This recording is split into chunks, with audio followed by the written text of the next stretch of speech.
Kila siku nina kazi ya kuambia wanawake wenzangu, mjifunze kujilinda, kujijali, kujithamini wenyewe, kujipenda wenyewe. Linda sehemu zako za siri, huko ndo kwenye mali asili kwenyewe. Jitunze. Ili hata mwanaume huyu akikuacha ukipata mwanamume mwingine anakukuta stili huko anakuta kitu kinaita, kitu kinavutia. Mwisho wa siku wanawake lakini hamjijali, unampenda mwanaume kuliko unapojipenda wewe. Na mwanamume ukishampenda sana unakuwa mtumwa.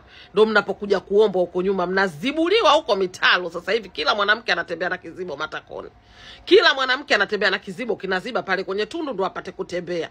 Mkija kuachwa mwisho wa siku eti yeye umeshanifiti tayari ndo unaniacha.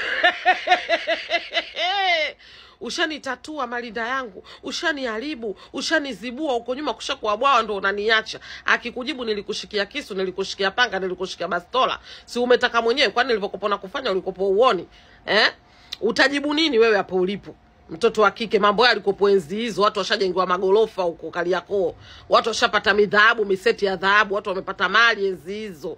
Vitu hivyo vilikuwa adimu. Sasa hivi mpaka mikuu ya mafungu ipo. Mtu anaenda na 10,000 yake anapata mikuu yake 3 anachezea anavyoweza. Haina thamani sasa hivi. Utamwambia nini mwanaume? Hebu fikiria jinsi ilivyoumbwa na Mwenyezi Mungu ilivyokuwa tamu.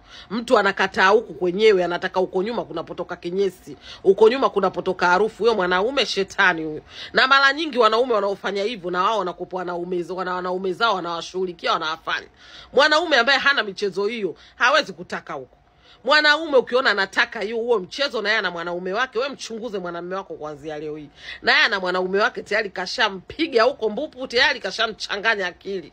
Na ndio maana anataka kujua ule mwanaume na yeye anapata testi gani, ndio maana anatafuta mtu na yeye kumfanyia hiyo michezo.